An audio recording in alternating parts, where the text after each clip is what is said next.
हाय दोस्तों, मैं Virat sir knowledge motivation blogs में आपका स्वागत है। टारगेट मैट्रिक बिहार बोर्ड परीक्षा, जो भी इससे पहले पूरा संस्कृत किताब ट्यूशन का प्रश्नोत्तर नहीं देखे हैं तो कृपया इस चैनल पर जाकर जरूर देख लें, क्योंकि परीक्षा में सारा प्रश्न यहीं से पूछा जाता है। तो आज हम संस्कृत व्याकरण का सबसे वेरी इम्पोर्टेंट टॉपिक पर बात करने वाले हैं, जहां से परीक्षा में 7 मार्क्स से 8 मार्क्स का प्रश्न आना तय है। तो समय न गवाते हुए, क्योंकि वक्त कम है, जितना दम है उतना लगा दो। कुछ लोगों को मैं जगाता हूं और कुछ लोगों को आप जगा दो। तो आज का टॉपिक काल अर्थात लकार। आज का टॉपिक काल अर्थात लकार शुरू होने जा रहा है, जो इस प्रकार है। टॉपिक शुरू होने से पहले एक फार्मूला है जो इस प्रकार है, जिसका नाम है सर्वनाम सूत्र। क्या है बच्चा? सर्वनाम सूत्र। नाम ही से पता लग रहा है, नाम से ही पता लग रहा है क्या ऐसा सूत्र है जिसका सभी जगह प्रयोग होने वाला है। सर्व मतलब होता है सभी जगह, यानी सभी जगह प्रयोग होने वाला सूत्र है। आइए सबसे पहले इसके बारे में जानते हैं। एक वचन, द्विवचन, बहुवचन, प्रथम पुरुष, मध्यम पुरुष, उत्तम पुरुष। अब वचन मतलब क्या होता है बच्चों? तो वचन मतलब होता है संख्या। एक वचन मतलब एक संख्या का बोध हो रहा है, द्विवचन मतलब 2 संख्या का बोध हो रहा है, और बहुवचन मतलब 2 से अधिक संख्या का बोध हो रहा है। और यहाँ पर ध्यान से देखिए तो यहाँ पर दिख रहा होगा आप लोगों को प्रथम पुरुष, मध्यम पुरुष, उत्तम पुरुष। अब पुरुष क्या होता है? प्रथम पुरुष क्या होता है? तो जिसके बारे में कहा जाए उसे प्रथम पुरुष कहते हैं। मध्यम पुरुष किसे कहते हैं? तो मध्यम पुरुष उसे कहते हैं, सुनने वाला को मध्यम पुरुष कहते हैं। मध्यम पुरुष किसे कहते हैं? तो सुनने वाला को मध्यम पुरुष कहते हैं। और उत्तम पुरुष कहते हैं तो बोलने वाला को उत्तम पुरुष कहते हैं। तो आइए अब हम चलते हैं सर्वनाम सूत्र पर। वचन और पुरुष क्लियर हो गया है, आगे आते हैं सर्वनाम सूत्र पर, जो वेरी इंपॉर्टेंट फॉर्मूला है संस्कृत व्याकरण के लिए है। स पुल्लिंग यानी पुरुष के लिए, स आकर यानी साकर सा स्त्रीलिंग यानी स्त्री के लिए। दोनों का अर्थ होता है वाह। एक होता है पुल्लिंग के लिए, एक होता है स्त्रीलिंग के लिए। दोनों का अर्थ होता है वाह, ध्यान से समझिएगा। सा, उसके बाद होता है तव, द्विवचन में होता है। प्रथम पुरुष का द्विवचन में होता है तव। तव का हिंदी होता है वे दोनों, वे दोनों। उसके बाद होता है प्रथम पुरुष का बहुवचन में होता है ते। ते का अर्थ होता है वे लोग या वे सब। उसके बाद होता है मध्यम पुरुष। मध्यम पुरुष के एक वचन में होता है त्वम। त्वम मतलब होता है तुम या आप।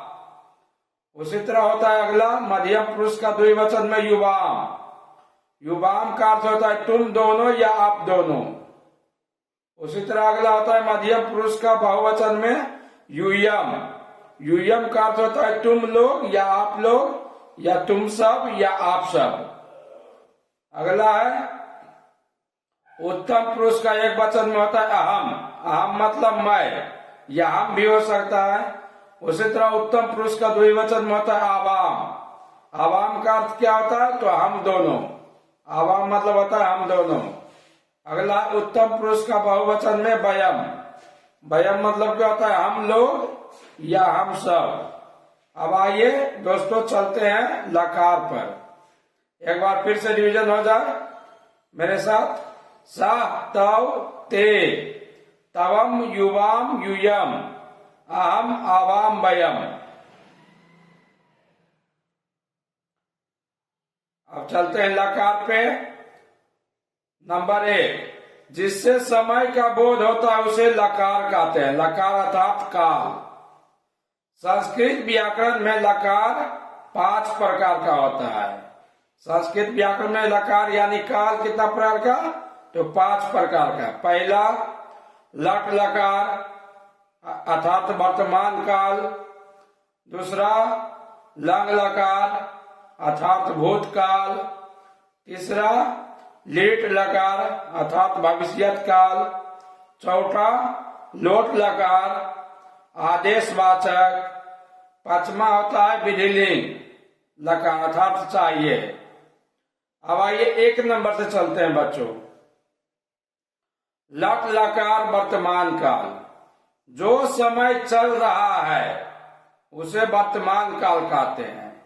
पहचान के लिए इसका ट्रिक होता है, जिस वाक्य के अंत में ता है, ती है, ते है आदि लगा रहे तो उसे लट लकार अर्थात वर्तमान काल का वाक्य समझा जाता है या माना जाता है। अब इसका लट लकार वर्तमान काल का फॉर्मूला जिसे सूत्र भी बोलते हैं, जो इस प्रकार है। वही एक वचन, द्विवचन, बहुवचन, प्रथम पुरुष, मध्यम पुरुष, उत्तम पुरुष। अब क्या होता है फॉर्मूला? ती ता अंति, सी था था, आमी आवा आमा। फिर से एक बार, ती ता अंति, सी था था, आमी आवा आमा। उसी तरह दूसरा है लंग लकार भूतकाल। लंग लकार का हिंदी क्या होता है? भूतकाल। तो जो समय गुजर गया है या बीत गया है उसे भूतकाल कहते हैं। इसका पहचान क्या है?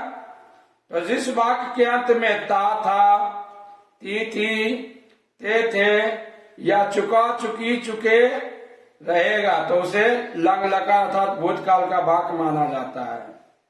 फिर से वही बात, एक वचन, द्विवचन, बहुवचन, प्रथम पुरुष, मध्यम पुरुष, उत्तम पुरुष।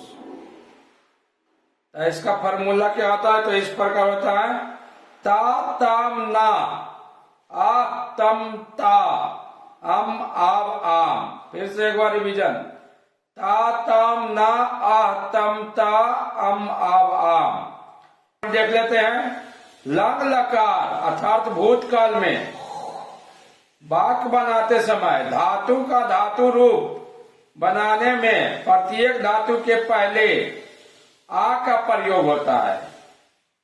आ का प्रयोग होता है।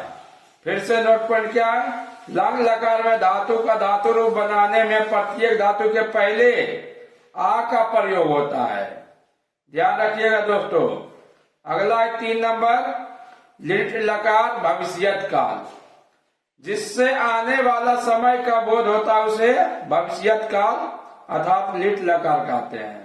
पहचान, जिस वाक्य के अंत में गा, गे, गी लगा रहेगा उसे लिट लकार अर्थात भविष्यत काल का वाक्य माना जाता है।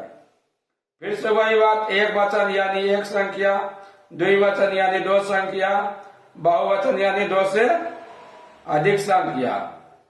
प्रथम पुरुष जिसके बारे में कहा जाता है उसे प्रथम पुरुष। मध्यम पुरुष सुनने वाला को मध्यम पुरुष कहते हैं। उत्तम पुरुष बोलने वाला को उत्तम पुरुष कहते हैं। तो इसका सूत्र क्या होता है? देखिए, स्यति स्यता स्यंती, स्यसी स्यथा स्यत, श्यामी श्यावा श्यामा। फिर से एक बार आइए, स्यति स्यता स्यंती, स्यसी स्यथा स्यत, श्यामी श्यावा श्यामा। अब इसका नोट पॉइंट क्या है? लिट लकार का नोट पॉइंट क्या है? तो स्टेप 1 प्रथम चरण, कुछ ऐसे धातु जो लिट लकार अर्थात भविष्यत काल में धातु रूप बनने के लिए अपने मूल रूप में आने के बाद धातु रूप का निर्माण करते हैं। अब मूल रूप क्या होता है बाबू? तो मूल रूप समझिएगा। गच्छ, गच्छ धातु का हिंदी अर्थ क्या होता है? जाना। तो गच्छ का मूल रूप होता है गम। तो इसका संस्कृत बनाए तो गमिष्यति, गमिष्यता, गमिष्यंती हो जाएगा। उसी तरह पस, पस धातु का हिंदी अर्थ होता है देखना। पस का मूल रूप क्या होता है? दृश्य। उसी तरह है अगला है धातु है जिग्र। जिग्र का अर्थ होता है सूंघना, और जिग्र का मूल रूप होता है घ्रा, घ्रा। उसी तरह है अगला धातु भाव। भाव का अर्थ होता है होना, इसका मूल रूप है भू। अगला है धातु पीव। पीव मतलब होता है पीना, इसका मूल रूप होता है पा। तो इसका क्या बनेगा? पासयति, पासयता, पासयंती, पासयसी, पासयथा, पासयत, पासयामी, पासयावा, पासयामा। उसी तरह अगला धातु है टिष्ट। टिष्ट का हिंदी अर्थ होता है ठहरना, इसका मूल रूप होता है आस्था। उसी तरह अगला धातु है नृत्य। नृत्य का अर्थ होता है नाचना, इसका मूल रूप होता है नृत्य। इसी पे वाक्य बनता है दोस्तों अगला स्टेप 2, यानी दूसरा चरण। दूसरा चरण क्या है? लीट लकार का दूसरा चरण क्या है? तो किसी भी धातु का लीट लकार में धातु रूप बनाने के लिए धातु के अंत अक्षर के पहले हर्षा ई का प्रयोग होता है। ये कुछ अपवाद में है, सभी में होता है, जो स्टेप बाय स्टेप होता है। अगला है चौथा। चौथा क्या है? लोट लकार, जिसे कहते हैं आदेशवाचक। आदेश यानी इंग्लिश में से कहते हैं ऑर्डर, आदेश देना।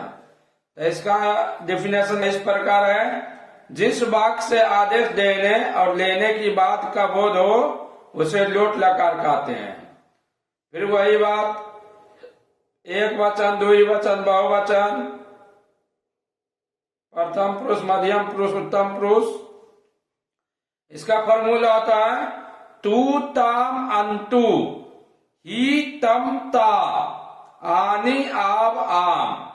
यहाँ पर क्रॉस इसलिए लगाया गया है बच्चों क्योंकि इसका प्रयोग नहीं होता है वाक्य बनाने में, इसका यूज ही नहीं होता है वाक्य बनाने में। फिर से एक बार, तू ताम अंतु, ही तम ता, आनी आब आम। इसका क्या है नोट पॉइंट? तो आइए इस प्रकार है, जानते हैं। लोट लकार में किसी भी धातु का धातु रूप बनाने में मध्यम पुरुष का एक वचन, वही जो हम बात बोले, मध्यम पुरुष का एक वचन यानी ही या आ, मध्यम पुरुष का एक वचन में धातु रूप ज्यों का त्यों रह जाता है, क्योंकि ही ऑब्लिक आ का प्रयोग नहीं होता है। लकार का पांचवा रूप विधिलिंग लकार अर्थात चाहिए अर्थ। तो इसका परिभाषा होता है, जिस वाक्य के अंत में चाहिए लगा रहेगा तो उसे विधिलिंग लकार अर्थात चाहिए के शब्दों में बनाया जाएगा। तो इसका फॉर्मूला जो इस प्रकार है, एक वचन, द्विवचन, बहुवचन, प्रथम पुरुष, मध्यम पुरुष, उत्तम पुरुष। इसका फॉर्मूला होता है इस प्रकार, एत एतम एयु, एतम एत, एयम एव एम। फिर से एक बार रिवीजन हो जाए। लट लकार वर्तमान काल, ती ता अंति, सी था था, आमी आवा आमा। उसके बाद लंग लकार भूतकाल, ता तम न, आ तम ता, अम आव आम। उसके बाद लिट लकार भविष्यत काल, स्यति स्यता स्यंती, स्यासी स्यथा स्यत, श्यामी श्यावा श्यामा। उसके बाद लोट लकार आदेशवाचक, तू तम अंतु, ही तम ता, आनी आव आम। उसके बाद विधिलिंग लकार चाहिए अर्थ, एत एतम एयु, एतम एत, एयम एव एम। Most VVI, most very very important topic जो इस प्रकार है, जिसे जानते हैं हम सर्वनाम सूत्र के नाम से।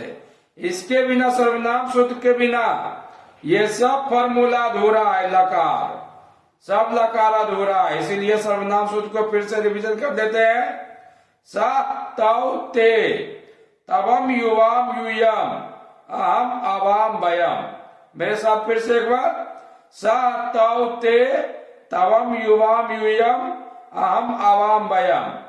तो वेल दोस्तों, हमेशा हर हाल में रिवीजन करते रहिए, चाहे टॉपिक इजी हो या हार्ड हो।